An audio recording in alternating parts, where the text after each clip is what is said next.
Lyderystė gebėjimas daryti įtaką, įkvėpti, priimti sprendimus ir užtikrinti, kad jų būtų laikomasi. Vieni žmonės to išmoksta, kiti lyderiai iš prigimties. Norėdami pasižiūrėti, kiek lyderių turime aplink save, Liepos 3-4 dienomis su 10 jaunuolių vykome į lyderystės stovyklą Miego klinikose. Stovykla prasidėjo nuo susipažinimo ir komandos formavimo. Bendraudami vieni su kitais, klausydami tikrų ir išgalvotų istorijų, stengiamės suprasti, kuo skirtingi ir panašus esame ir kokių savybių kiekvienas turime. Netradiciniai užsiėmimai, paklodžių tinklinis, kitoks futboliukas leido atsiskleisti kiekvienam stovyklos dalyviui, bet ir komandoms. Iššūkiai netradicinių užsiėmimų metu buvo įvykti gana lengvai. Tuo pačiu kiekvienas pasitikrino savo ištvermę, ryžtą, kovingumą ir užsispyrimą.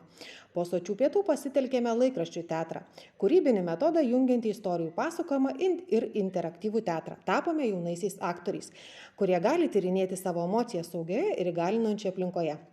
Pasinėrėme į procesą naudodamiesi straipsniais rastais internete. Sukūrėme fantastiškus spektaklius, įsijautėme į straipsnių personažus, taip netgi parodydami savo pačių emocijas ir pačių save. Smagu, jog kiekvienas jaunasis aktorius atsiskleidė, parodė save, taip ne tik parodydamas, ką moka ir sugeba, bet tuo pačiu ugdant bendruomeniškumo jausmą, emocinį intelektą, skatinant saviraišką, pamatėme, kokie galime būti pažeidžiami ir kaip tai veikia kitus.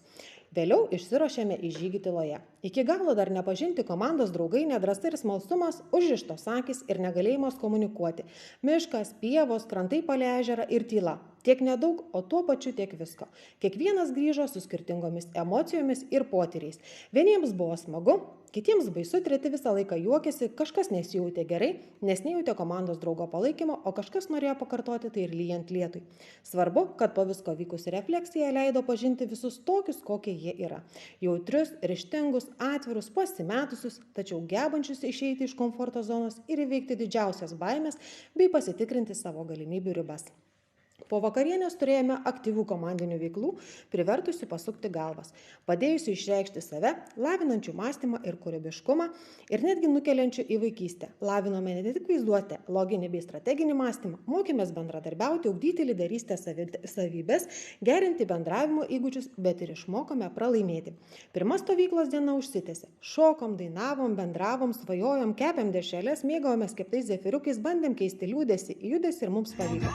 Su gera nuotaika, pavargiai išsiskirstėme ilsėtis. Pailsėję atgavę jėgas, ne iki galo ir ne visi rytą pradėjome mankštą ir pusryčiais, po kurių stovykloje sulaukėme sportininkų Dovilės ir Manto Kuklių šeimos, kurie savo šeimą pristatė tokiu šūkiu: kukliai, bet ne kukliai. Dovilė profesionali žolės riedulininkė, žaidžianti Gintaro Strekės universiteto komandoje Šiauliuose. Mantas profesionalus futbolininkas, buvęs Vilniaus Žalgirio, o dabar futbolo akademijoje Šiauliai žaidėjas.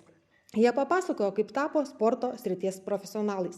Pasakojimo metu buvo visko - ašarų, šiurpuliukų, juoko. Po šių pasakojimų jėgas išbandėme futbolo aikštelėje, kur vienoje komandoje žaidė Mantas Kuklys ir jo dukra Meida, kuri gimnastiką iškeitė į krepšinį ir tinklinį. Kitoje komandoje buvo Mantas sūnus Norius, šiuo metu taip pat žaidžiantis futbolo akademijoje Šiauliai komandoje bei Dovilė.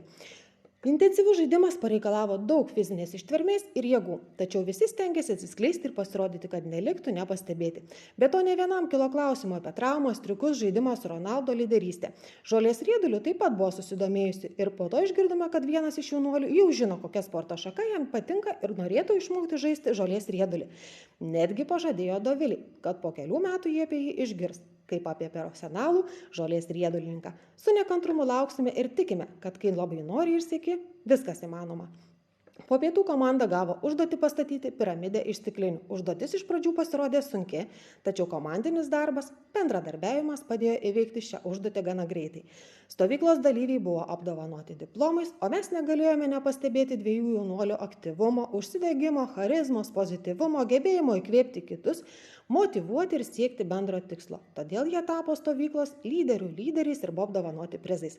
Mes neatsisveikinome, mes tikimės, kad susimatysime, todėl kiekvienam šios stovyklos dalyviui linkime turėti aiškius, ambicingus asmeninius tikslus ir kriterijus, apsupti save žmonėmis, kurie augina, palaiko, padrąsina, turi tokių pat siekių, fiksuoti pergalės ir jas švęsti. Tai stiprina pasitikėjimą savimi ir atminkite, jog nėra tobulų žmonių, bet gali būti tobuli tikslai. Todėl siekite tapti iš gerų geresniais.